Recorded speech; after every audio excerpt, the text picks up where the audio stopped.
अस्सलाम वालेकुम स्टूडेंट्स, उम्मीद है आप सब लोग खैरियत से होंगे।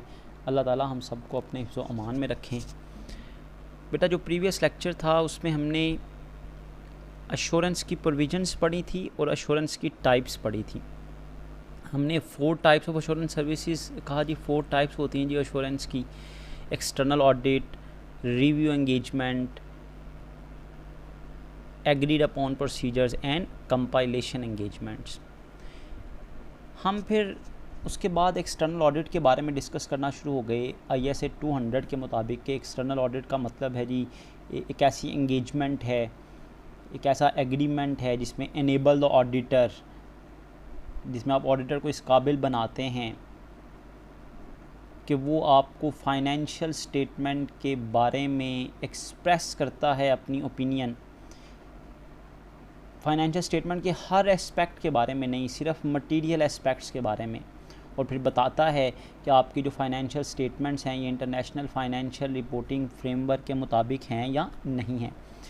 तो सबसे पहले तो देखें टाइप्स ऑफ एश्योरेंस सर्विस में सबसे पहले और मोस्ट इम्पॉर्टेंट जो एक्सटर्नल टाइप है वो है एक्सटर्नल ऑडिट। तो एक्सटर्नल ऑडिट के बारे में जब आप कंप्लीट पढ़ लेंगे तो फिर हम other types of assurance services के बारे में पढ़ेंगे, जिसमें रिव्यू एंगेजमेंट है, एग्रीड अपॉन प्रोसीजर्स है और कंपाइलेशन है। लेकिन पहले हम कंप्लीट करते हैं जी एक्सटर्नल ऑडिट को।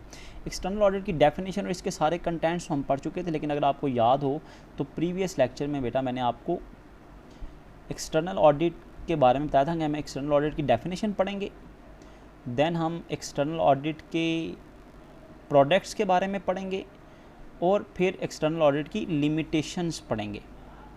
तो हम एक्सटर्नल ऑडिट की डेफिनेशन तो पढ़ चुके हैं, आज हम पहले इसकी प्रोडक्ट्स ऑफ एक्सटर्नल ऑडिट पढ़ते हैं और इसकी लिमिटेशंस पढ़ते हैं। मैंने आपको प्रीवियस लेक्चर में भी बताया था कि आपने एक्सटर्नल ऑडिट के एडवांटेजेस तो पढ़े हैं, लेकिन आपने इसकी लिमिटेशंस इससे पहले बीकॉम में नहीं पढ़ी होंगी। तो सबसे पहले हम ये जो टाइप्स ऑफ एश्योरेंस सर्विस में एक्सटर्नल ऑडिट की टाइप है, पहले इसे कंप्लीट करते हैं और इसके बारे में हम आज सबसे पहले स्टार्ट करते हैं जी इसकी प्रोडक्ट्स ऑफ एक्सटर्नल ऑडिट। तो अगर आप लेक्चर को देखें तो आज के लेक्चर में हम स्टार्ट कर रहे हैं जी एक्सटर्नल ऑडिट। एक्सटर्नल ऑडिट के 2 कंटेंट्स जो रह गए थे, इसकी प्रोडक्ट्स क्या हैं और इसकी लिमिटेशंस क्या हैं। तो there are 2 products of external audit. देखें, जैसे हर इंडस्ट्री में, हर ऑर्गेनाइजेशन में कोई प्रोडक्ट जो है वो लोगों को प्रोवाइड की जा रही होती है या सर्विसेज प्रोवाइड की जा रही होती हैं। इंडस्ट्री में प्रोडक्ट जो हैं वो लोगों के लिए तैयार की जा रही होती हैं। तो एक्सटर्नल ऑडिट भी एक सर्विस है जिसे सर्विस प्रोवाइडर प्रोवाइड करते हैं। तो ये कौन सी प्रोडक्ट्स हमें प्रोवाइड करते हैं? There are 2 products, one is called main product and second is called by product. Main product and by product. अब मेन प्रोडक्ट कौन सी है और बाय प्रोडक्ट कौन सी, इसमें क्या डिफरेंस होता है जी? देखिए, मेन प्रोडक्ट कहते हैं जिसके लिए कोई ऑर्गेनाइजेशन काम कर रही होती है, जो उस ऑर्गेनाइजेशन का की पहचान होती है, जो उस ऑर्गेनाइजेशन बनाने वालों का मेन मकसद होता है, भाई हम ये प्रोडक्ट तैयार करेंगे या ये प्रोडक्ट इसकी ट्रेडिंग करेंगे। तो जो एक्सटर्नल ऑडिट की मेन प्रोडक्ट है ना, वो है independent auditors opinion. Main product क्या है? Independent opinion of auditor. मतलब मकसद ही ये है एक्सटर्नल ऑडिट का, मेन मकसद ही ये है कि इंडिपेंडेंट पर्सन की, नॉलेजेबल पर्सन की ओपिनियन ली जाए। अगर आपको ओपिनियन ही नहीं मिलेगी तो आपकी इस एक्टिविटी का, इस एश्योरेंस एंगेजमेंट का, इस एक्सटर्नल ऑडिट का कोई बेनिफिट नहीं है। तो मेन प्रोडक्ट हो गई जी एक्सटर्नल ऑडिट की इंडिपेंडेंट ओपिनियन ऑफ ऑडिटर। जैसा कि मैंने प्रीवियस लेक्चर में भी बताया था कि अगर ऑडिटर अपनी ओपिनियन नहीं देगा ना तो हमें उसका कोई फ़ायदा नहीं है, एक्सटर्नल ऑडिट का कोई फ़ायदा नहीं है अगर ओपिनियन ऑडिटर की नहीं मिलेगी। तो एक्सटर्नल ऑडिट का जो मेन मकसद है जिसके लिए एक्सटर्नल ऑडिट करवाया जाता है, किया जाता है, वो है independent auditors opinion. Second product, उसको हमने कैटेगराइज किया है जी as a by product. By product हम कहते हैं कि हम किसी मेन प्रोडक्ट को तैयार करते वक्त अगर उसकी तैयारी के दौरान जो उसके लेफ़्ट ओवर्स होते हैं, बचा हुआ सामान, उसके रॉ फॉर्म में उसको रॉ फॉर्म से जब फिनिश फॉर्म में बदलते हैं, उस दौरान कुछ हम उसकी पॉलिशिंग करते हैं, उसको फिनिश करने के लिए उसमें से जो अननेसेसरी मटेरियल होता है वो उसमें से रिमूव कर देते हैं, उसको फ़िल्टर करते हैं। तो जो लेफ़्ट ओवर होता है ना, जो बच जाने वाला स्क्रैप समझ लें आप, जैसे शुगर मिल में शुगर तैयार की जाती है, तो शुगर केन में से जब उसका जूस निकाल लिया जाता है तो जो वेस्टेज होती है मोलासिस जिसे कहते हैं, that is called by product. इसी तरह जो राइस मिल में फिनिश राइस जो है, फुल ग्रेन राइस तैयार किया जाता है, उस फुल ग्रेन राइस की तैयारी में जो शॉर्ट ग्रेन बच जाता है, जो छोटा चावल उसके कॉर्नर्स, उसका सेंट्रल पोर्शन, जो स्मॉल पोर्शन बच जाते हैं, दैट इज़ बाय प्रोडक्ट, वो सस्ता मार्केट में बेचा जाता है। तो जो एक्सटर्नल ऑडिट के दौरान जो बाय प्रोडक्ट आपको मिलती है, that is advices, suggestions and recommendation about accounting and internal control system. Auditor क्योंकि एक्सपर्ट होता है, वो जब आपकी फाइनेंशियल स्टेटमेंट का ऑडिट करता है उस दौरान वो अपने जो ऑडिट प्रोसीजर्स अप्लाई करता है, उन प्रोसीजर्स की एप्लीकेशन में वो देखता है कि कुछ डेफिशिएंसीज होती हैं आपके सिस्टम में, चाहे वो अकाउंटिंग सिस्टम है, चाहे वो परचेज सिस्टम है, सेल सिस्टम है। We can say the whole internal control system, we can say the whole internal control system. Internal control system में डेफिशिएंसीज होती हैं, वो इंटरनल कंट्रोल सिस्टम की इन डेफिशिएंसीज को, इंटरनल कंट्रोल सिस्टम की इन डेफिशिएंसीज को वो हाईलाइट करता है, फिर मैनेजमेंट को एडवाइसेस देता है, सजेशंस देता है, रिकमेंडेशन देता है कि आप अपने अकाउंटिंग सिस्टम को और इंटरनल कंट्रोल सिस्टम को कैसे इम्प्रूव कर सकते हैं। ये उसकी ऑब्लिगेशन नहीं है कि भाई वो लाजमी सजेशन दे, एडवाइसेस दे, ये बाय प्रोडक्ट है जो एज आ एथिकल रिस्पॉन्सिबिलिटी वो फुलफ़िल करता हुआ मैनेजमेंट को सजेशन प्रोवाइड करता है। तो ये तो हो गई जी products of external audit. Next और बड़ा इंपॉर्टेंट जो टॉपिक है वो है drawbacks, limitations of external audit. ताकि एक्सटर्नल ऑडिट का ये पोर्शन हमारा, क्योंकि मेन सब्जेक्ट भी आपका एक्सटर्नल ऑडिट ही है, तो एक्सटर्नल ऑडिट के बारे में आपको कोई कन्फ्यूजन ना रहे, एक्सटर्नल ऑडिट को आप फुल फ्लैज अंडरस्टैंड करें, क्योंकि आपका सिलेबस का जो रिमेनिंग पोर्शन है वो भी एक्सटर्नल ऑडिट के बारे में है। तो एक्सटर्नल ऑडिट की कुछ लिमिटेशंस हैं। क्या लिमिटेशंस हैं जी एक्सटर्नल ऑडिट की? सबसे पहली लिमिटेशन है जी एक्सटर्नल ऑडिट की, ये कमियां हैं, खामियां हैं, ड्रॉबैक्स हैं जो एक्सटर्नल ऑडिट में रह जाते हैं। First is audit jargons, audit jargons. अब ये ऑडिट जॉर्गन्स क्या हैं? Specific terminology, format of audit report is not understandable for layman. अभी आप पढ़ के आए हैं, मैं इसके बारे में ज़रा आपको ब्रीफ करूं। अभी आपने प्रोडक्ट्स ऑफ एक्सटर्नल ऑडिट पढ़ी हैं, और एक्सटर्नल ऑडिट की प्रोडक्ट क्या है? The independent opinion of auditor, auditor की इंडिपेंडेंट ओपिनियन। अब ओपिनियन क्या है? ऑडिटर राय देगा, अपना ओपिनियन रिटन फॉर्म में देगा। मतलब अब आपके पास, आपने ऑडिट करवाया, इतना पैसा ऑडिट पे लगाया, ऑडिटर ने आगे सारे प्रोसीजर्स अप्लाई किए, ऑडिट कंडक्ट किया, एक्सटर्नल ऑडिट, मिला क्या आपको? आपको उसकी ओपिनियन मिली। अब ओपिनियन किस फॉर्म में? रिटन फॉर्म में। अब जितने भी स्टेक होल्डर्स हैं, जितने भी स्टेक होल्डर्स हैं, उन्हें एश्योरेंस चाहिए। कैसे? उन्हें उसी ऑडिटर ओपिनियन, ऑडिट रिपोर्ट जो ऑडिटर ने रिटन अपना ओपिनियन देना है ना, उसको पढ़ के तसल्ली लेनी है, एश्योरेंस लेनी है। अब इशू ये है, जो ऑडिट रिपोर्ट होती है ना, उसका एक ख़ास फॉर्मेट होता है, उसमें ख़ास टर्मिनोलॉजी, ऑडिट जॉर्गन्स, जॉर्गन कहते हैं किसी भी ज़ुबान के ख़ास अल्फाज, इनके स्पेसिफ़िक मीनिंग होते हैं, स्पेसिफ़िक टर्मिनोलॉजी, उसका एक ख़ास फॉर्मेट होता है, उसको हर कोई नहीं समझ सकता। आप कोई मेडिकल इशू है, आप टेस्ट करवाते हैं, उस टेस्ट में कुछ चीज़ें वो आपके सिंपली आपके अंडरस्टैंडिंग के लिए लिख तो देते हैं, लेकिन आप उसको अंडरस्टैंड नहीं कर सकते प्योरली, आपको डॉक्टर के पास जाना पड़ेगा, वही उसे अंडरस्टैंड करेगा। ऑडिट रिपोर्ट में ड्रॉबैक, लिमिटेशन ये है कि जो रिपोर्ट पब्लिक की जाती है, जो रिपोर्ट लोगों को कहा जाता है भाई देखिए हमने ऑडिट करवाया, आप रिपोर्ट पढ़ सकते हैं। अब भाई रिपोर्ट कौन पढ़ेगा, कौन समझेगा? अब मैं और आप या जितने भी बिज़नेस के स्टूडेंट्स हैं वो तो अंडरस्टैंड कर सकते हैं। आप ये भी देखें जिन्होंने इस एक्सटर्नल ऑडिट को इतना ब्रीफली नहीं पता, उन्हें नहीं पढ़ा, उनको क्या पता मटेरियल एस्पेक्ट्स क्या होते हैं, उन्हें क्या पता है रीज़नेबल अश्योरेंस किसको कहते हैं? उन्हें क्या पता ट्रू का मतलब क्या है, फेयर का मतलब क्या है। मैं आपके सामने आपको एक एग्जाम्पलरी ऑडिट रिपोर्ट दिखाता हूँ, जो एक पाकिस्तानी कंपनी की ऑडिट रिपोर्ट है, और ये रियल रिपोर्ट है। आप ज़रा इसे देखें ताकि आपको आइडिया हो कि भाई देखें एक्चुअल रिपोर्ट किस फॉर्म में होती है, और उसको अंडरस्टैंड किया जा सकता है, हम लोग अंडरस्टैंड कर सकते हैं या नहीं कर सकते। तो एक रिपोर्ट हम यहाँ पर डिस्कस करते हैं।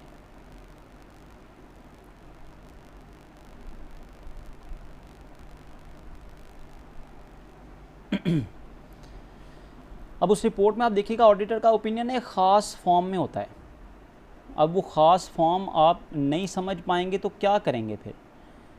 आपको उसे as it is he understand करना है, उसमें जो कुछ है वो वैसे ही आपको अंडरस्टैंड करना है।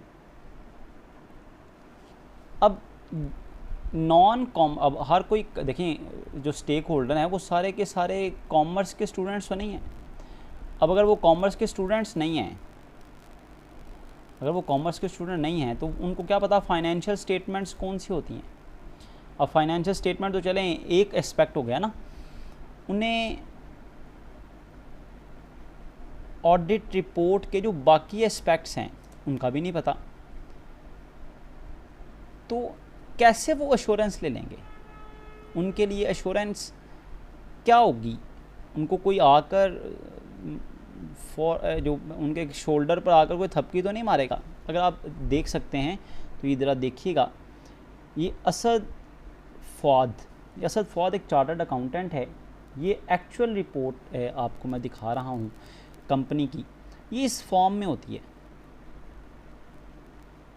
चार्टर्ड अकाउंटेंट इस्लामाबाद 1 अगस्त 2012। कंपनी का नाम भी इसके फर्स्ट पैराग्राफ में लिखा जाता है। We have audited the next balance sheet of centre for peace and development initiatives CPDI as at June 30, 2012। हमने ऑडिट किया है जी, इनका ऑडिटर ये कह रहा है।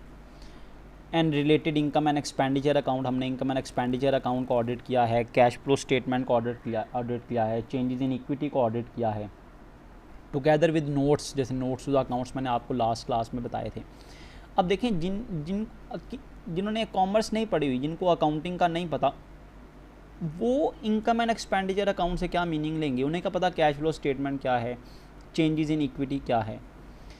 अच्छा वो कहते हैं जी अच्छा हमें इससे कंसर्न नहीं, हमें ऑडिटर का ओपिनियन बता दें भाई उसमें हाँ या ना में क्या लिखा हुआ है। देखें जी ये ओपिनियन है ऑडिटर का। मैं इंशाअल्लाह जब हम ऑडिट रिपोर्ट के चैप्टर में जाएंगे, स्टैंडर्ड पढ़ेंगे ऑडिट रिपोर्ट का, ISA 701 है, 705 है, ISA 700 है जो ऑडिट रिपोर्ट को डील करता है।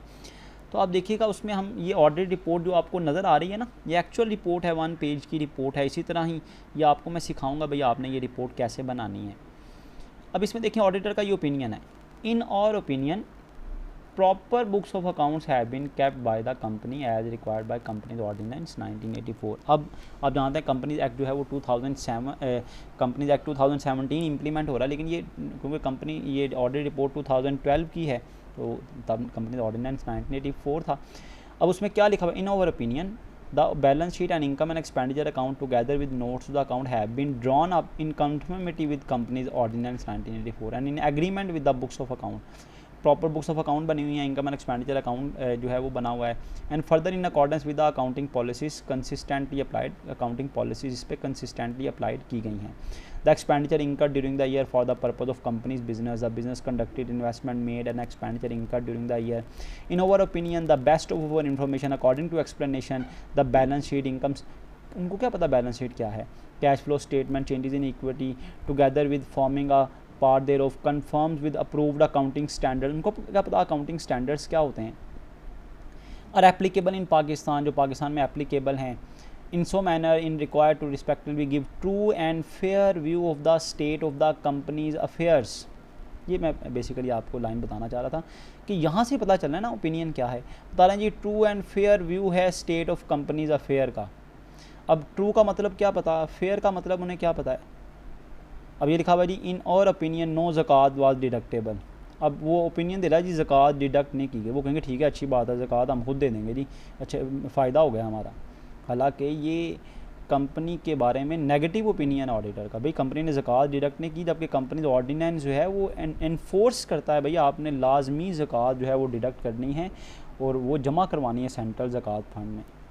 अब ये बताने का मकसद ये कि ओपिनियन जो है ना वो इस फॉर्म में होती है। अगर ओपिनियन इस फॉर्म में है ना, तो जो रीडर है जिसने अश्योरेंस लेनी है, अब जिसने अश्योरेंस लेनी है उसको अश्योरेंस कैसे मिलेगी, जिसको अश्योरेंस चाहिए उसको अश्योरेंस कैसे मिलेगी। ये स्पेसिफिक टर्मिनोलॉजी आपने देखी है ऑडिट रिपोर्ट में होती है। और ऑडिटर ये नहीं कि हर किसी के पास जाएगा या हर किसी को जाकर ज़ाती तौर पर तसल्ली देगा, जो कुछ है उसकी रिपोर्ट से आपने एक्सट्रैक्ट करना है। तो मैंने अगर कंपनी में इन्वेस्ट किया हुआ है, या मैं बैंक हूँ मैंने कंपनी को लोन दिया हुआ है, या मैं कोई क्रेडिटर हूँ, या मैंने कंपनी में इन्वेस्टमेंट करनी है, तो मुझे जो कुछ भी एश्योरेंस लेनी है इस रिपोर्ट को पढ़ के लेनी है। और अगर रिपोर्ट मुझे समझ ही नहीं आएगी, अगर मैं नॉन कॉमर्स हूँगा, जाहिर सी बात है बिज़नेस में इन्वेस्टमेंट मैंने जैसे पहले बताया डॉक्टर भी करते हैं, इंजीनियर भी करते हैं, अनपढ़ लोग भी करते हैं, पैसा तो उनके पास भी होता है, तो कैसे एश्योरेंस लेंगे। तो एक्सटर्नल ऑडिट की लिमिटेशन है कि एक्सटर्नल ऑडिट में जो रिपोर्ट होती है ना, वो रिपोर्ट सबके लिए अंडरस्टैंडेबल नहीं होती। तो audit jargon, specific terminology, format of audit report is not understandable for layman, आम इंसान के लिए समय उसे अंडरस्टैंडेबल नहीं होती। The person who don't know about accounts or any other financial function, then this is very difficult for him to understand the audit report. That means that non-commerce students cannot understand the audit report. यहाँ तक कि बेशक जितना मर्जी पढ़ा लिखा शख्स हो, अगर वो नॉन कॉमर्स है, बिज़नेस के बारे में नॉलेज नहीं रखता, उसे फाइनेंशियल स्टेटमेंट के बारे में नहीं पता, तो वो कैसे एश्योरेंस लेगा इससे। तो ये फर्स्ट लिमिटेशन है कि एक्सटर्नल ऑडिट की जो मेन प्रोडक्ट है जिससे एश्योरेंस लेनी है उसको अंडरस्टैंड ही नहीं लोग करेंगे, सब लोग करेंगे, तो उससे एश्योरेंस कैसे लेंगे, वो एश्योरेंस कैसे प्रोवाइड करेगी। सेकंड डिफरेंस है जी, difference between present and historic record. अब ये क्या है प्रेजेंट एंड हिस्टोरिक रिकॉर्ड, ये क्या चीज़ है, ये क्या लिमिटेशन है। देखें फाइनेंशियल स्टेटमेंट्स की एक एंडिंग डेट होती है, उस डेट से पहले एक्सटर्नल ऑडिट नहीं हो सकता, वो हर कंपनी की डिफरेंट भी हो सकती है। हम सपोज कर लेते हैं जी एक कंपनी 31 दिसंबर को उसका फाइनेंशियल ईयर ख़त्म हुआ। अब 31 दिसंबर को फाइनेंशियल ईयर ख़त्म हुआ, 31 दिसंबर 2017 को आपने ऑडिटर को, अब जो है वो ऑडिटर को अपॉइंट किया हुआ था, उसने अपना ऑडिट स्टार्ट कर दिया। 1 जनवरी ऑफ 2018 आ गई, जाहिर सी बात है नेक्स्ट ईयर तो शुरू हो जाएगा, टाइम तो चलता रहेगा। अब अगला साल शुरू हो चुका है और पिछले साल का ऑडिट शुरू हो चुका है। अब वो ऑडिटर जनवरी फरवरी में 2 महीने से कि ऑडिट करता रहता है। ऑडिट करने के बाद वो मार्च के शुरू में फर्स्ट वीक में सपोज़ वो अपनी रिपोर्ट दे देता है, और मार्च में ही एनुअल जनरल मीटिंग हो जाती है, ऑडिट रिपोर्ट पब्लिक हो जाती है मार्च में, मार्च 2018 में। अब रिपोर्ट पब्लिश हो रही है मार्च 2018 में, वो रिपोर्ट किसके बारे में, फाइनेंशियल स्टेटमेंट्स के बारे में। फाइनेंशियल स्टेटमेंट किस साल की हैं, पिछले साल की, 2017 की।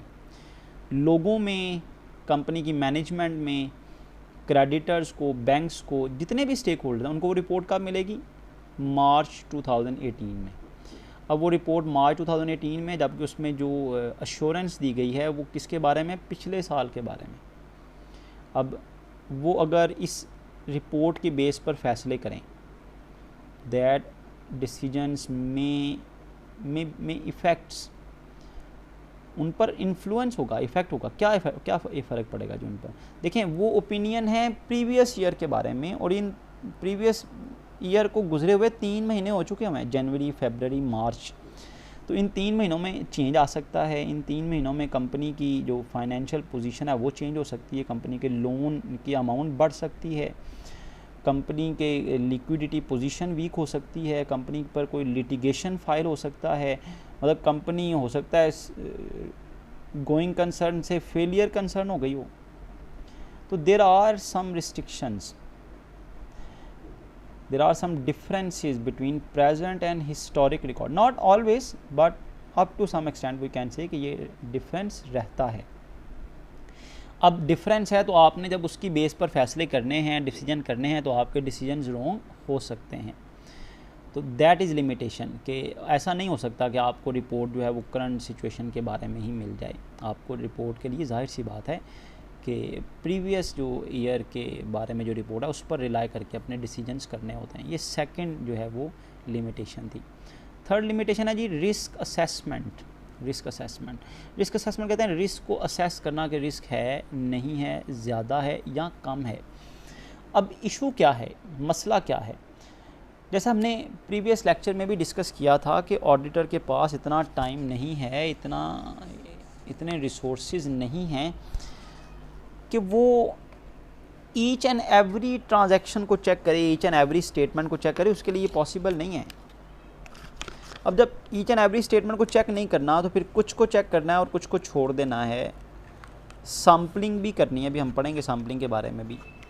रिस्क असेसमेंट का मतलब है उसकी पर्सनल जजमेंट पे सम टाइम वो फैसले कर, सम टाइम क्या मोस्ट ऑफ द टाइम वो ये फैसला करता है कि उसे किन चीज़ों को डिटेल से चेक करना है, किन चीज़ों को लेस डिटेल से चेक करना है, कहाँ से स्टार्ट करना है, कहाँ पर ख़त्म करना है, कौन सी एंट्रीज़ को ज़्यादा डिटेल से चेक करना है, कौन सी बुक्स को ज़्यादा डिटेल से चेक करना है, ये उसे डिसाइड करना पड़ता है। मतलब उसकी ये असेसमेंट होती है, वो रिस्क असेस करता है ज़ाती राय पर, अपने एक्सपीरियंस की बेस पर। तो एज अ ह्यूमन उसे एरर हो सकता है वो जिन चीज़ों को रिस्की समझ रहा हो वो रिस्की ना हो, और जिन चीज़ों को वो समझ रहा है कि इनमें रिस्क नहीं होगा। रिस्क किस चीज़ का? Risk of material miss statements, अहम नौयत की गलतियों का रिस्क। वो देखता है भाई किन चीज़ों में ज़्यादा चांसेस हैं मिस स्टेटमेंट होने के, गलतियाँ होने के, किन एंट्रीज़ में, किन अकाउंट्स में, किन बैलेंसेस में। उसकी असेसमेंट होती है, ज़्यादा बात एक्सपीरियंस होता है। जैसे हम किसी का क्विज़ चेक करते हैं ना, तो हम या कोई क्वेश्चन चेक करते हैं तो हमें पता होता है भाई ये वो पॉइंट्स हैं, एरियाज़ हैं जहाँ पर स्टूडेंट्स हैं वो गलती कर सकते हैं, तो उन्हीं पर फोकस किया जाता है। एक एक लफ्ज़ को चेक करना पॉसिबल ही नहीं होता, तो उसकी भी असेसमेंट रॉन्ग भी हो सकती है। तो human error is always there, इसकी रियलिटी हमेशा रहेगी। तो ऑडिटर की, क्योंकि हर चीज़ को चेक नहीं करना, हर चीज़ को जब चेक नहीं करना तो फिर रिस्क असेसमेंट करनी है, तो रिस्क असेसमेंट गलत भी हो सकती है। तो इसका मतलब ये हुआ, ये लिमिटेशन क्यों है? लिमिटेशन ये है, देखें हमने कहा था जी कि एश्योरेंस मिल जाएगी। लिमिटेशन का मतलब ये जी आप जिसको एश्योरेंस समझ रहे हैं ना उसमें ये गलती हो सकती है कि शायद ऑडिटर से ही गलती हो जाए। ऑल्दो वो एक्सपर्ट होता है, वो ऑडिट प्रोसीजर्स अप्लाई करता है, वो अपनी तरफ से फुल एफर्ट करता है कि वो सही ओपिनियन दे, लेकिन वो एक ह्यूमन है, उसे मिस्टेक हो सकती है। तो risk assessment, auditor assesses risk of material miss statement. ये क्यों इतना इंपॉर्टेंट पॉइंट है? क्योंकि ऑडिटर हर चीज़ को चेक नहीं कर पाता, तो फिर वो रिस्क असेस करता है किस चीज़ का? मटेरियल मिस स्टेटमेंट्स का। मटीरियल मतलब अहम, मिस स्टेटमेंट गलतियाँ।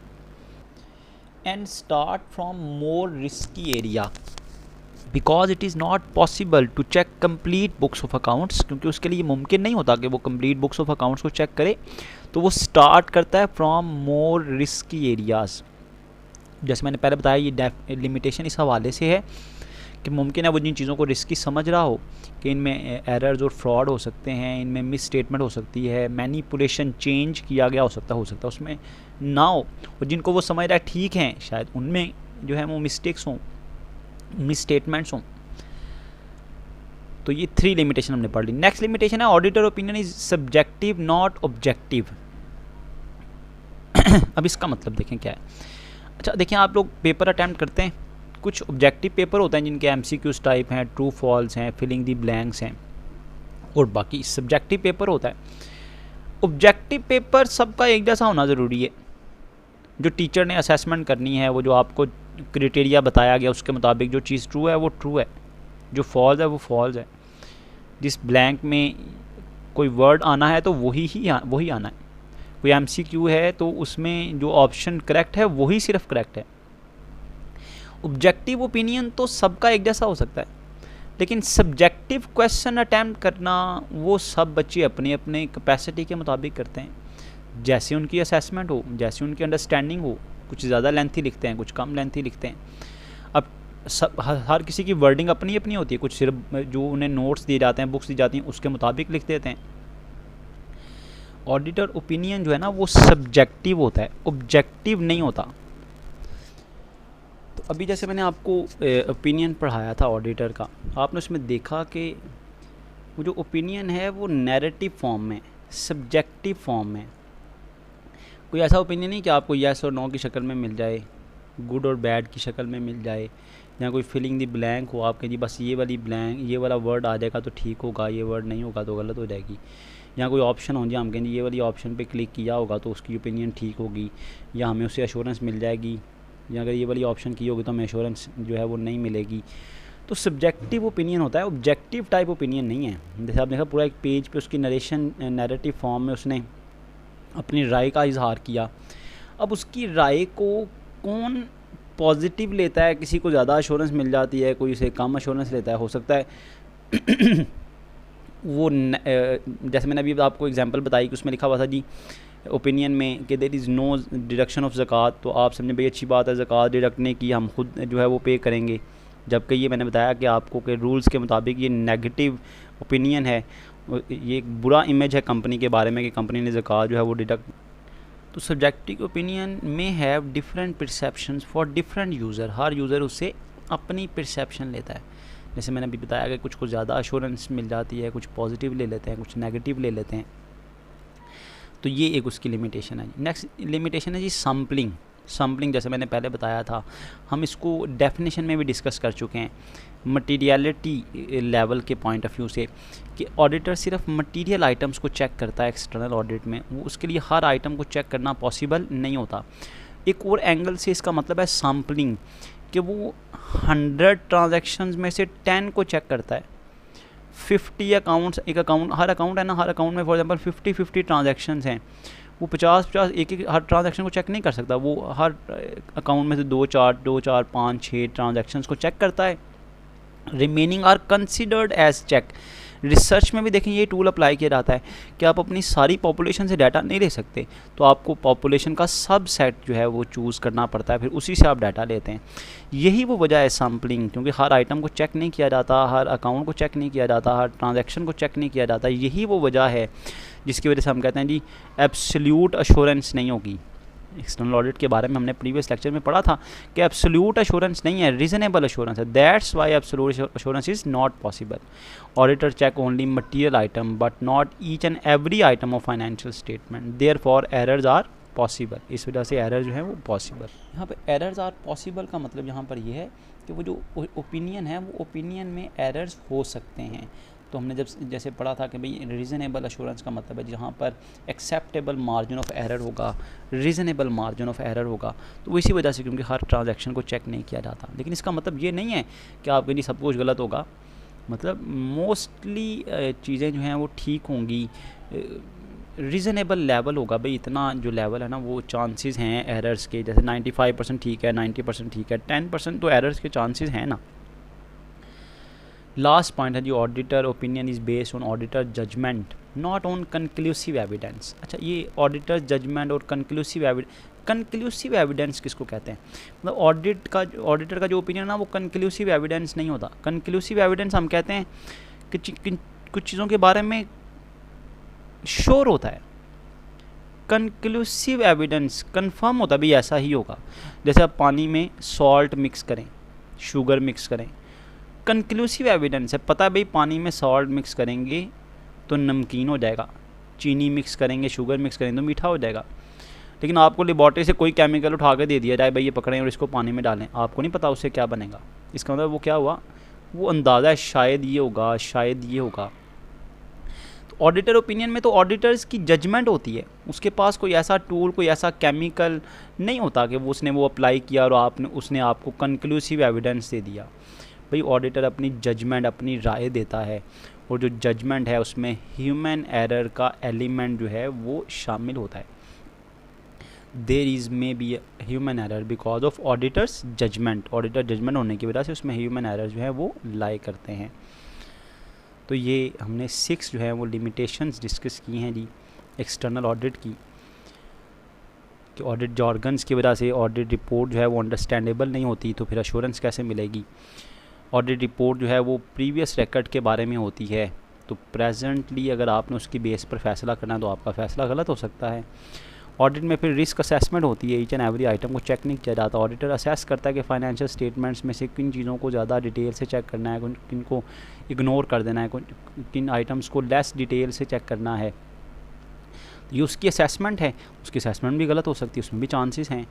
तो फिर ऑडिटर ओपिनियन सब्जेक्टिव होता है, ऑब्जेक्टिव नहीं होता। तो हर कोई उससे अपनी लिहाज से अश्योरेंस जो है वो परसीव करता है। फिर सैम्पलिंग होती है, ईच एंड एवरी आइटम को चेक नहीं किया जाता। फिर 6 जो है वो लिमिटेशन हमने पढ़ी है जी, ऑडिटर जजमेंट जो है वो पर्सनल जजमेंट उसकी होती है, कंक्लूसिव एविडेंसेस नहीं होते। देखिए इसका ये हरगिज़ मतलब नहीं है कि हमने एक्सटर्नल ऑडिट की लिमिटेशन डिस्कस की है तो आप समझे भाई एक्सटर्नल ऑडिट नहीं करवाना चाहिए। भाई एज आ स्टूडेंट, एज आ स्पेशलिस्ट, आपका स्पेशलाइजेशन का कोर्स है, आपको तस्वीर के दोनों रुख का पता होना चाहिए। ये ना हो कि आप दूसरों की तरह समझते रहें भाई एक्सटर्नल ऑडिट करवाने के बाद हर चीज़ ठीक हो जाएगी, जिसने एक्सटर्नल ऑडिट करवाया उस कंपनी में इन्वेस्टमेंट कर देनी चाहिए, वो रिलायबल है। नहीं, एक्सटर्नल ऑडिट सिर्फ एक ओपिनियन है जो एक्सटर्नल ऑडिटर का मिलता है, उसमें लिमिटेशन अपनी जगह पर रहती हैं। तो आपको मुहतात होने के बारे में सिखाया जा रहा है कि भाई आप ऑडिट के बारे में सीख रहे हैं, पढ़ रहे हैं, तो आपको उसके दोनों एंगल्स का पता हो, दोनों साइड्स का पता हो कि अगर एडवांटेजेस हैं उसको करवाने का फ़ायदा है तो उसके ये लिमिटेशंस भी हैं जिसकी वजह से आप वो एडवांटेजेस हैं वो फुल फ्लैज हासिल नहीं कर सकते। तो देखिए जी, हमने एक्सटर्नल ऑडिट का टॉपिक तो यहाँ पर कंप्लीट कर लिया। अब चलते हैं other types of assurance services की तरफ। देखें टाइप्स ऑफ अश्योरेंस सर्विसेज 4 थी, एक्सटर्नल ऑडिट कंप्लीट हो गया। बाकी तीनों के बारे में अब हम 1 बाय 1 डिस्कस करते हैं कि जब हम अश्योरेंस लेने गए तो जो अश्योरेंस प्रोवाइडर थे उन्होंने हमें कहा जी कि हमारे पास एक्सटर्नल ऑडिट की सर्विस भी है, रिव्यू एंगेजमेंट की सर्विस भी है, एग्रीड अपॉन प्रोसीजर्स की सर्विस भी है और कंपाइलेशन की सर्विसेज भी हैं। तो हमने एक्सटर्नल ऑडिट के बारे में पहले पढ़ा, अब हम डिस्कस करते हैं जी review engagement. This is one of type of assurance service. अब रिव्यू एंगेजमेंट क्या है, नाम से देखें मतलब है रिव्यू करवाना, चीज़ों पर नज़रसानी करवाना, ऐसा मुआहदा जिसमें चीज़ें चेक करवाई जाती हैं। अब एक्सटर्नल ऑडिट के बारे में हमने पढ़ा था जी कि इसमें सिर्फ फाइनेंशियल स्टेटमेंट्स को चेक करवाया जाता है, लेकिन रिव्यू एंगेजमेंट एक ऐसा मुआहदा है जिसमें आप अश्योरेंस लेते हैं किसी भी सब्जेक्ट मैटर के बारे में। अब डिफरेंस क्या है, क्या वजह है कि हम एक्सटर्नल ऑडिट नहीं करवा रहे, रिव्यू एंगेजमेंट करवा रहे हैं। देखिए आप फॉर एग्जांपल कोई बीमार होता है ना तो वो डॉक्टर के पास जाता है। अब डॉक्टर भी डिफरेंट कैटेगरी के होते हैं जी, ये स्पेशलिस्ट है, ये FCPS है, ये MBBS है, ये कंपाउंडर डॉक्टर है, ये हकीम है। अब स्पेशलिस्ट डॉक्टर के पास जाएंगे ना तो वो जाहिर सी बात है वो टेस्ट भी ज़्यादा लिख कर देगा, उसकी जो चेक करने का तरीका होगा वो भी बड़ा प्रोफेशनल होगा, वो फ़ीस भी ज़्यादा लेगा, वो ज़्यादा डिटेल से एग्जामिनेशन करता है, डायग्नोस करता है उस हिसाब से वो प्रोसीजर्स भी अप्लाई करता है।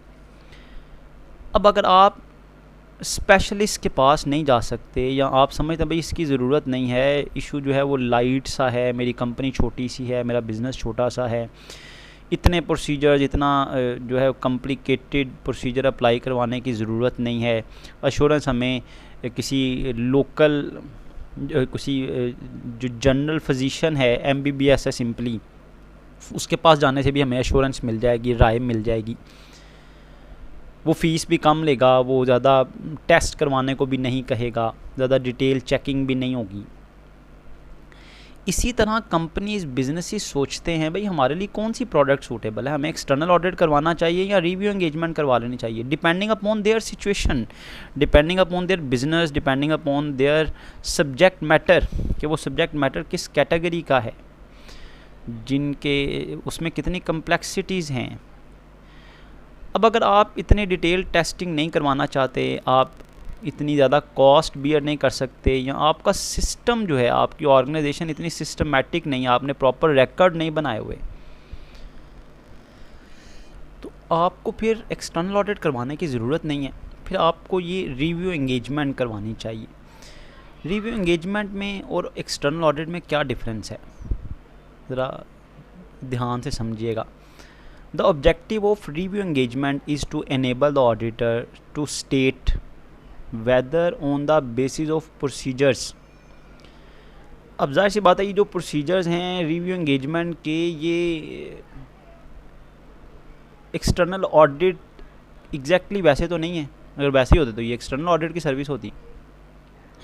ये जो प्रोसीजर्स हैं ये लेस कॉम्प्लिकेटेड हैं, लेस डिटेल्ड हैं, इनका स्कोप लिमिटेड है। दैट्स वाई, दोबारा देखिएगा, the objective of review engagement is to enable the auditor to state whether on the basis of procedures, वो जो प्रोसीजर अप्लाई किए गए हैं टेस्ट करने के लिए, एग्जामिन करने के लिए, which do not provide all the evidence, जो हमें सारे एविडेंस प्रोवाइड नहीं कर पा रहे। देखें, जब आप इतनी डिटेल चेकिंग नहीं करवाएंगे, एक्सटर्नल ऑडिट नहीं करवाएंगे, तो आपके पास सारे एविडेंसेस भी नहीं आएंगे। जाहिर सी बात है, जब वैसे मैंने बताया कि आप किसी स्पेशलिस्ट के पास जाएंगे, वो पहले लगेगा जी ये टेस्ट करवा के लाएं सारे, वो सारे एविडेंस कलेक्ट करता है। लेकिन आप किसी जनरल फिजिशियन के पास जाते हैं, किसी MBBS डॉक्टर के पास जाते हैं, सिंपल जो फिजिशियन है स्पेशलिस्ट के पास नहीं जाते, वो ज़्यादा टेस्ट नहीं करवाता, उसके पास सारे एविडेंसेस नहीं होते, क्योंकि वो सारे प्रोसीजर एग्जैक्टली वो अप्लाई नहीं करता। वो सारे evidence which do not provide all the evidence required in audit, जो ऑडिट में सारे एविडेंस चाहिए थे ना, वो सारे एविडेंस यहाँ पर अवेलेबल नहीं होते। Anything has come to the auditor's attention, auditor कहता है जी मेरे सामने ऐसा कोई पॉइंट नहीं आया दैट कॉजेज़ के मैं ये वजह बयान करूँ या इस बात पे बिलीव करूँ that financial statement are not prepared in all material respects and in accordance with IFRS। मेरे सामने ऐसा कोई पॉइंट नहीं आया कि फाइनेंशियल स्टेटमेंट जो हैं वो ट्रू एंड फेयर नहीं हैं, ये नहीं लिखा हुआ, नहीं, उसने कहा जी आर नॉट प्रिपेयर्ड, वहाँ पे वो कहता है जी ट्रू एंड फेयर हैं एक्सटर्नल ऑडिट में, यहाँ पर उसने ये नहीं लिखा हुआ, यहाँ पर उसने लिखा हुआ जी are not prepared in all material respects and in accordance with IFRS। जी भाई उसने कहा जी मेरे सामने ऐसी कोई चीज़ नहीं आई जिससे ये साबित हो गई फाइनेंशियल स्टेटमेंट मटीरियल एस्पेक्ट्स के मुताबिक नहीं हैं या IFRS के मुताबिक नहीं है, इंटरनेशनल फाइनेंशियल रिपोर्टिंग स्टैंडर्ड के मुताबिक नहीं है। अब दोनों में डिफरेंस देखें एक्सटर्नल ऑडिट में वो कहता है जी express an opinion that financial statements are true and fair, यहाँ पर वो कह रहा है कि मुझे ऐसी कोई चीज़ नहीं मिली। देखें दोनों में क्वालिटी का फ़र्क है।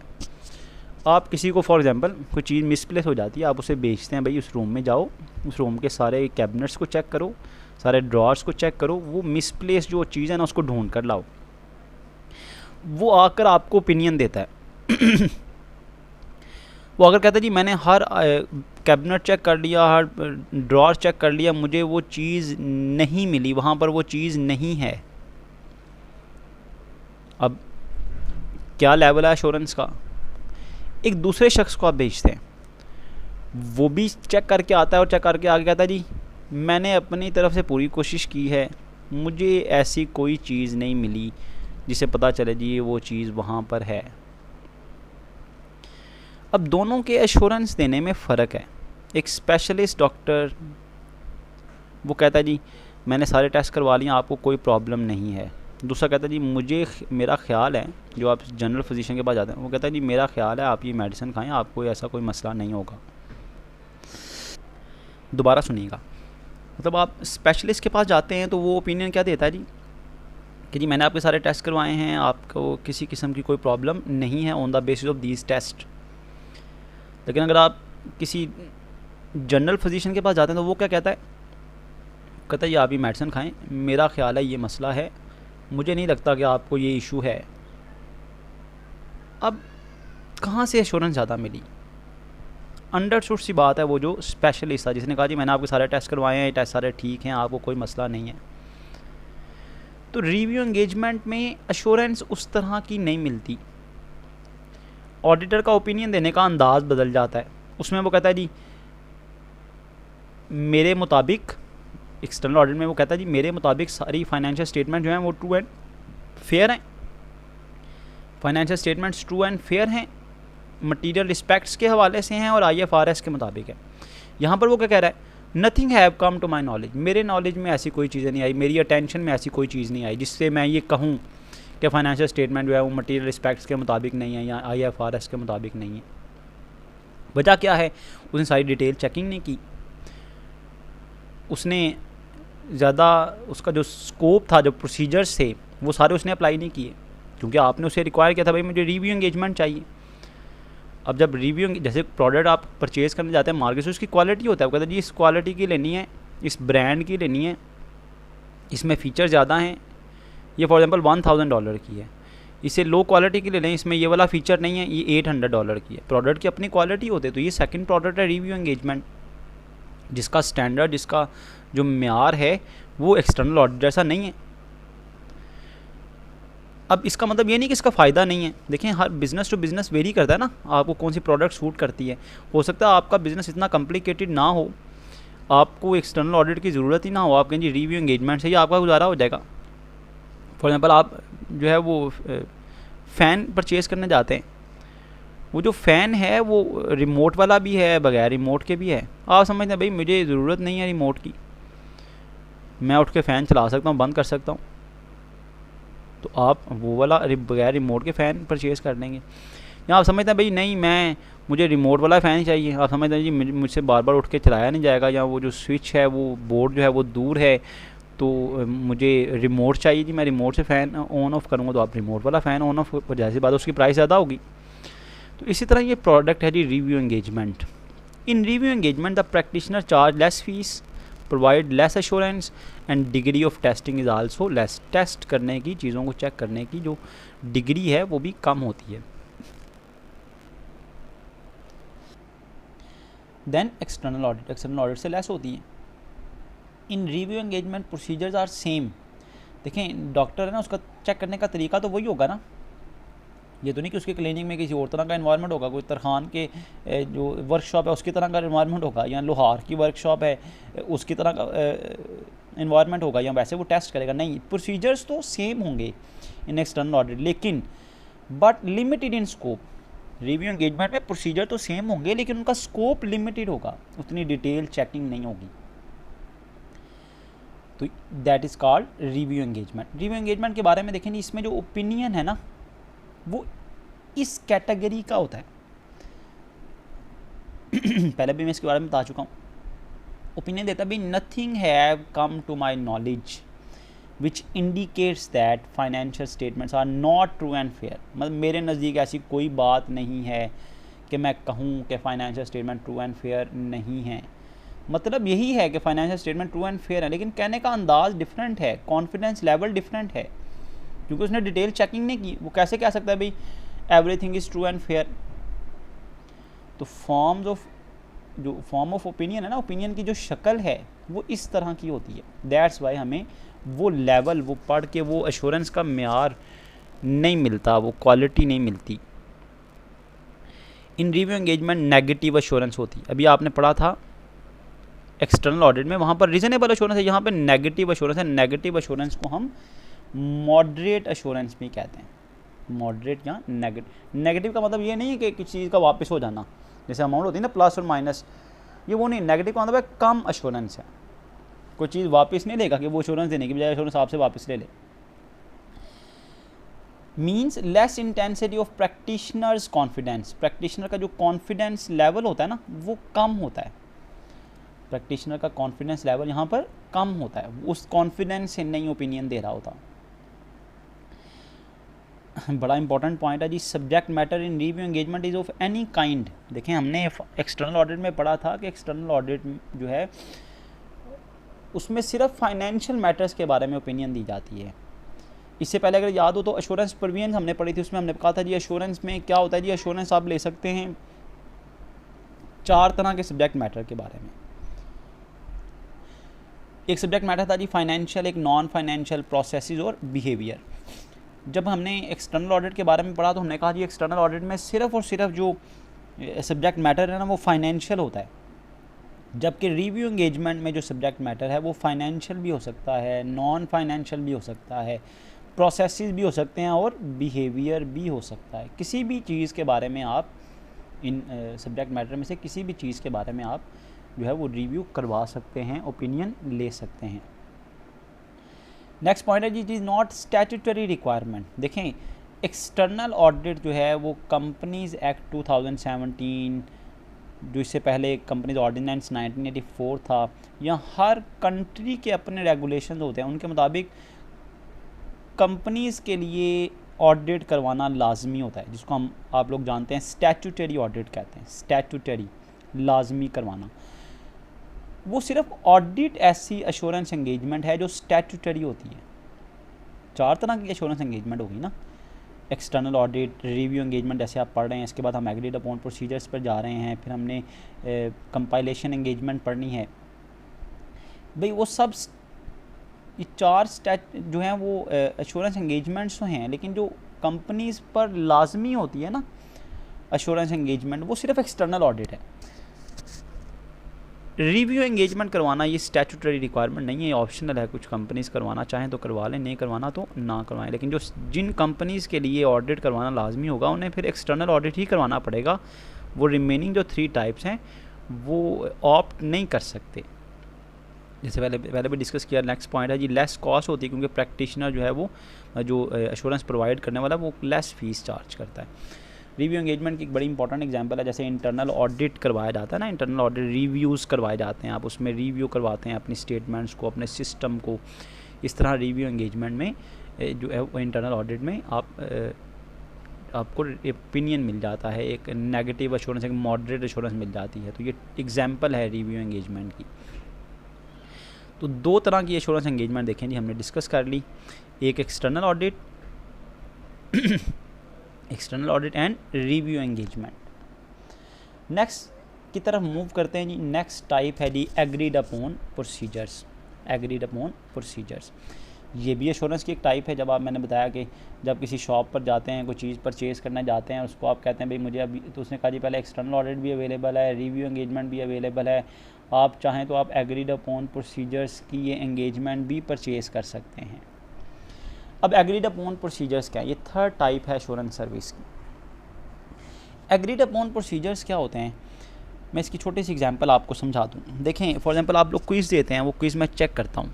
एक तरीका तो ये है कि मैं उन क्विज़ को चेक करूँ, उसमें जो डेफिशिएंसीज हैं, जो मिस्टेक्स हैं, उन्हें अंडरलाइन करूँ, सर्कल लगाऊँ, फिर उसकी मार्क करूँ, उसे उसके मार्क्स दूँ आपको, फिर उसके बारे में राय दूँ कि भाई ये सेटिस्फैक्ट्री है, डिससेटिस्फैक्ट्री है, पुअर परफॉर्मेंस है, गुड परफॉर्मेंस है या बैड परफॉर्मेंस है, ओपिनियन देना। दूसरी कैटेगरी क्या है कि मैं उसको सिर्फ चेक करूं और मार्क्स दे दूं बस। मार्क्स भी एक तरह का ओपिनियन है, पढ़ने वाले को पता चल जाता है, लेकिन अगर वो लिखा हो साथ सेटिस्फैक्ट तो उससे ज़्यादा पता चल जाता है। तो एक्सटर्नल ऑडिट में समझ लें, एक्सटर्नल ऑडिट ऐसे ही है जैसे आपका क्विज़ चेक हुआ, उसमें मिस्टेक्स को अंडरलाइन भी किया गया, करेक्ट तो नहीं, जाहिर सी बातें करेंगे ना, अंडरलाइन कर दिया, सर्कल लगा दिया, जितनी पढ़ते वक्त क्विज़ को चेक करते वक्त सामने आई, 100% तो नहीं चेक की जा सकती।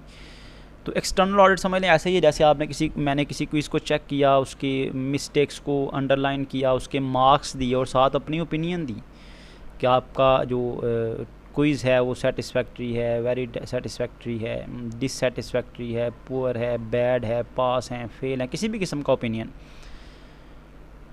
अब अगर आप रिव्यू एंगेजमेंट जो 2nd टाइप, उसकी एग्जांपल मैं आपके साथ शेयर करूं, तो रिव्यू एंगेजमेंट में फॉर एग्जांपल मैंने क्विज़ लिया, चेक किया, उसको कुछ गलतियां जो हैं उसको अंडरलाइन किया, फिर मार्क्स दे दिए, ओपिनियन नहीं दिया। ओपिनियन एक सेंस में दे दिया, भाई मार्क्स दे दिए, लेकिन ये नहीं लिखा गुड है, बैड है, ये नहीं लिखा, उसको हम कहते हैं review engagement.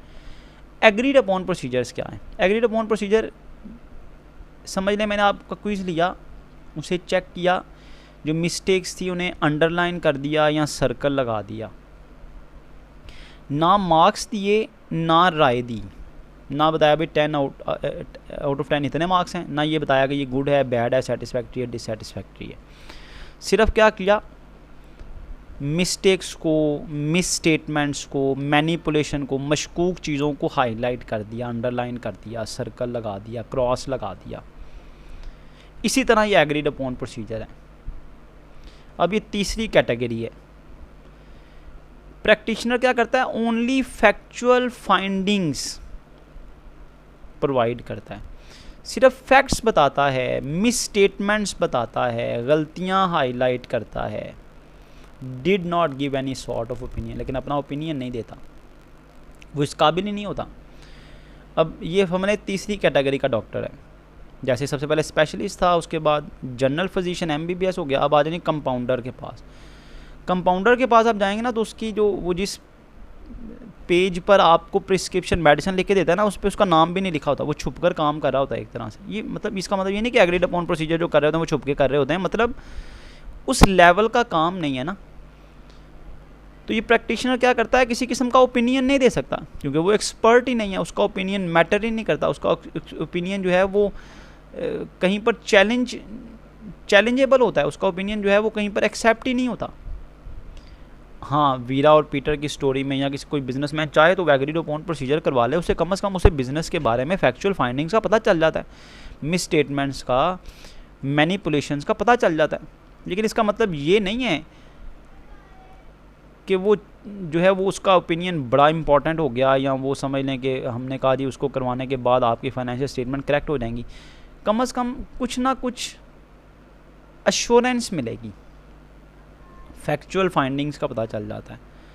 The user of the report, जो रिपोर्ट, अब रिपोर्ट में ओपिनियन तो नहीं होनी, आपने उन स्टेटमेंट्स को देखना है, उन प्रोसीजर्स को देखना है जिस पे उसने फैक्चुअल फाइंडिंग दी हुई, अंडरलाइन किया हुआ है, उसको हाईलाइट किया हुआ है, और जज बाय देमसेल्फ, खुद जज करना है कि भाई चीज़ें ठीक हैं या नहीं। जैसे आपको क्विज़ मिल जाए, उसमें क्रॉस लगा हो, अंडरलाइन हुआ हो, सर्कल लगे हों रेड पेंसिल के साथ, लेकिन मार्क्स ना दिए हो, तो खुद जज करें ना कि कितने मार्क्स होने चाहिए, किस लेवल का टेस्ट था आपका, कैसी परफॉर्मेंस है आपकी। The user of the report have to जज by themselves and draw their own conclusion. Agreed upon procedure ये थर्ड कैटेगरी है, जिसमें प्रैक्टिशनर जो है वो सिर्फ फैक्चुअल फाइंडिंग बताता है। कहता स्टैंडर्ड अगर देखें ना ISA 200 के मुताबिक, तो क्योंकि ओपिनियन नहीं होता, that's why there is no assurance. Assurance की टाइप ज़रूर है, लेकिन इसमें अश्योरेंस नहीं है। अश्योरेंस मतलब वो जो हमने डेफिनेशन पढ़ी थी, enhance the confidence of intended user. अब इसमें उसने ओपिनियन ही नहीं देना, तो कॉन्फिडेंस कैसे एनहांस होगा। मार्केट में प्रोडक्ट ज़रूर अवेलेबल है, लेकिन हर प्रोडक्ट आपके नीड को फुलफ़िल नहीं कर रही होती, तो देयर इज़ नो अश्योरेंस। इस टाइप में कोई अश्योरेंस नहीं मिलती, क्योंकि जब ओपिनियन ही नहीं होना तो फिर अश्योरेंस कैसे मिलनी। अगर आपने खुद ही जज करना है तो फिर अश्योरेंस नहीं होगी।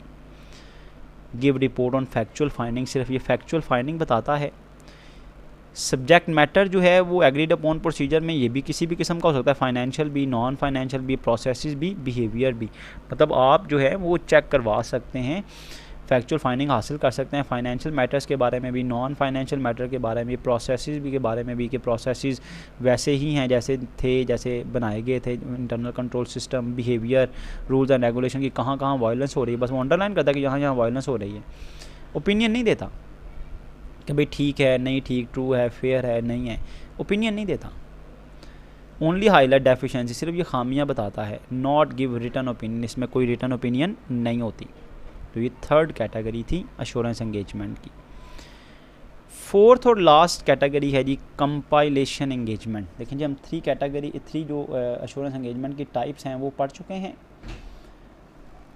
3 टाइप्स के बारे में हम पढ़ चुके हैं, एक्सटर्नल ऑडिट, रिव्यू एंगेजमेंट और agreed upon procedures. External audit lengthy था, इसके बारे में मैंने ज़्यादा डिटेल से भी चेक इस वजह से किया क्योंकि आपके सब्जेक्ट की ये बेस समझी जाती है कि एक्सटर्नल ऑडिट आप पढ़ रहे हैं, ऑडिट के बारे में पढ़ रहे हैं। तो ये 3 टाइप्स हमारे यहाँ पर कंप्लीट हो गई, external audit, review engagement and agreed upon procedure. Fourth और लास्ट टाइप की तरफ बढ़ते हैं, दैट इज़ कंपाइलेशन एंगेजमेंट।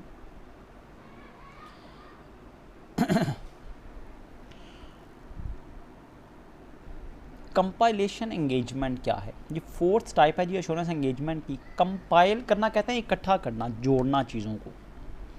यहाँ पर कंपाइल का मतलब ये है, ऐसी एश्योरेंस सर्विस है जिसमें आप एश्योरेंस प्रोवाइडर को कहते हैं कि वो आपका जो सब्जेक्ट मैटर है ना, फाइनेंशियल है ना, तो आप क्या करते हैं, किसी एक्सपर्ट के पास जाते हैं जो अकाउंटिंग का एक्सपर्ट होता है, फाइनेंशियल स्टेटमेंट्स का एक्सपर्ट होता है। आप उसको कहते हैं भाई ये हमारे रिकॉर्ड्स हैं, ये डॉक्यूमेंट्स हैं, ये वाउचर्स हैं, तुम क्या करो एज एन एक्सपर्ट हमें कंपाइल कर दो, हमें फाइनेंशियल स्टेटमेंट बना दो, इनकम स्टेटमेंट बना दो, बैलेंस शीट बना दो।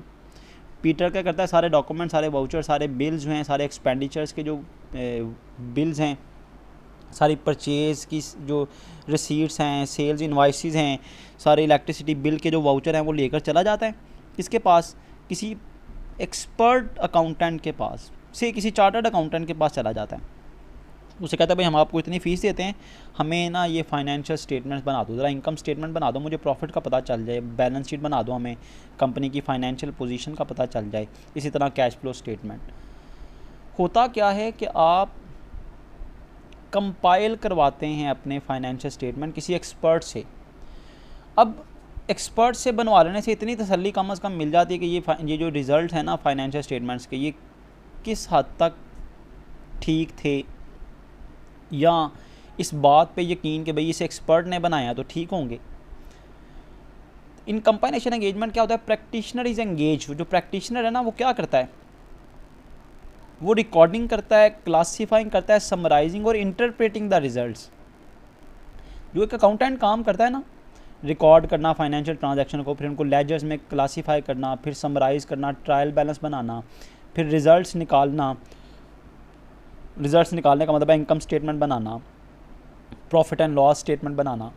वो रिज़ल्ट्स आप किसी एक्सपर्ट से बनवा लेते हैं। ये तो हो गया फाइनेंशियल स्टेटमेंट्स के हवाले से। देखिए, अगर आपने नॉन फाइनेंशियल को ले लें, प्रोसेसेस को ले लें, बिहेवियर को ले लें, सब्जेक्ट मैटर तो कोई भी हो सकता है, उनकी कंपाइलेशन एंगेजमेंट का मतलब ये है कि आप अपनी कंपनी का परचेज सिस्टम, कि भाई परचेजिंग का निज़ाम क्या होना चाहिए, कैसे हम परचेज ऑर्डर तैयार किया करें, किस पेपर पर किया करें, कौन सिग्नेचर किया करें, मार्केट से ख़रीदने जाएं तो कैसे बिडिंग, कैसे टेंडर नोटिस हम दें, वो जो बिड्स लोग दें उन पर कैसे ओके करें हम, सेल सिस्टम सेल कैसे करें, स्टॉक कैसे इशू हो, कैसे हैंडओवर किया जाए, कैसे उसका बिल बनाया जाए, कैसे उसे फैक्ट्री आउट किया जाए। मतलब एक सिस्टम होता है ना। हायरिंग कैसे करें जी हम, कैसे एडवर्टाइज़ करें, कौन सी सीट के लिए कौन सी क्वालिफ़िकेशन रिक्वायर्ड है। मतलब ये एक HR सिस्टम है, आपका ह्यूमन रिसोर्स का सिस्टम है।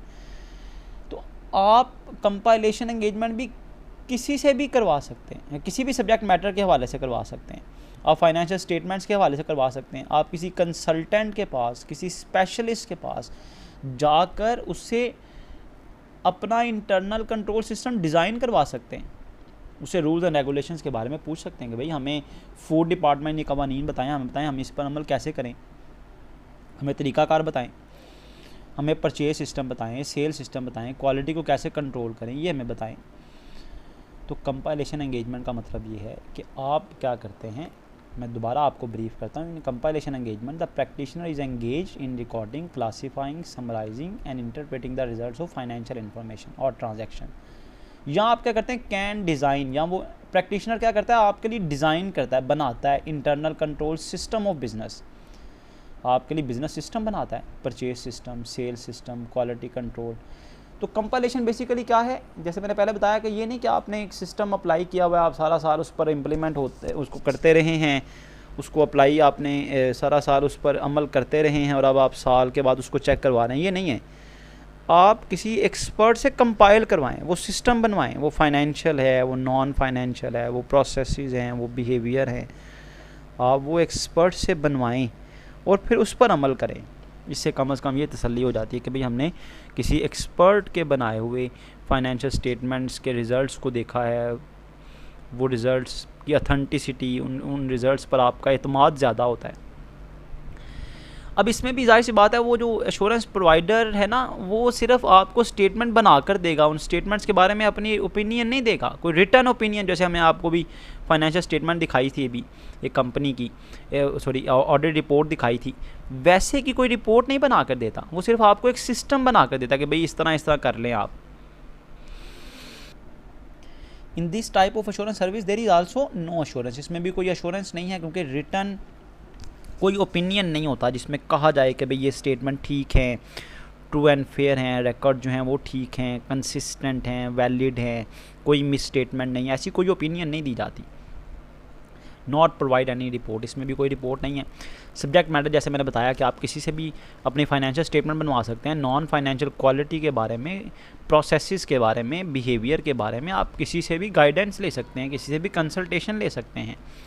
जैसे मैंने एग्जांपल के तौर पर यहाँ लिखा है, any business can prepare their accounts and internal system from chartered accountant. आप चार्टर्ड अकाउंटेंट के पास जाकर अपनी फाइनेंशियल स्टेटमेंट बनवा सकते हैं, किसी अकाउंटिंग एक्सपर्ट के पास जा सकते हैं। सिस्टम स्पेशलिस्ट लोग होते हैं जो सिस्टम बनाना जानते हैं कि चीज़ों को कैसे बनाना है, जैसे मैंने बताया purchase system, sale system, cash system. Consultants होते हैं जो बिज़नेस गाइड करते हैं कि भाई बिज़नेस को ऐसे चलाना है, ऐसे प्रोसेस बनाएं, ऐसा सिस्टम बनाएं। आप उनसे जो है वो सिस्टम बनवा सकते हैं at the end of the year, साल के एंड पर आप उनके पास जाएं, उनको प्रॉपर रिकॉर्ड्स प्रोवाइड करें, वो आपको इस सिस्टम बना देंगे। तो ये कंपाइलेशन एंगेजमेंट भी टाइप ऑफ एश्योरेंस सर्विस ज़रूर है, लेकिन इसमें भी कोई एश्योरेंस नहीं है। तो यहाँ पर हमने ये 4 टाइप्स ऑफ एश्योरेंस सर्विसेज जो हैं वो कंप्लीट कर ली। अब अगर हम इसको एज अ कंक्लूजन देखें, इस चैप्टर की कंक्लूजन पर अगर हम जाएं, तो एक्सटर्नल ऑडिट में रीज़नेबल एश्योरेंस है। ये चैप्टर का नाम ही क्या था, assurance, type of assurance engagements, ताकि आप इनके बारे में पढ़ें और डिसाइड करें भाई आपके बिज़नेस के लिए कौन सी सूटेबल है। एक्सटर्नल ऑडिट में रीज़नेबल एश्योरेंस होती है, रिव्यू एंगेजमेंट में नेगेटिव या मॉडरेट एश्योरेंस होती है, और एग्रीड अपॉन प्रोसीजर्स में कोई एश्योरेंस नहीं होती। इसी तरह कंपाइलेशन एंगेजमेंट में भी कोई एश्योरेंस नहीं होती। This is all about today's lecture and all about ISA 200, जिसमें हमने एश्योरेंस की प्रोविजंस पढ़ी, एश्योरेंस की डेफिनेशन पढ़ी और एश्योरेंस एंगेजमेंट्स की टाइप पढ़ी। सबसे इम्पॉर्टेंट जो हमने इसमें एक्सटर्नल ऑडिट के बारे में डिटेल से डिस्कस किया। This is all about today's lecture and all about this standard. Hopes हो कि आपने लेक्चर को अंडरस्टैंड किया होगा। अगर कोई प्रॉब्लम होगी तो आप लोग क्वेश्चंस पूछ सकते हैं। जज़ाकुमुल्लाह खैर।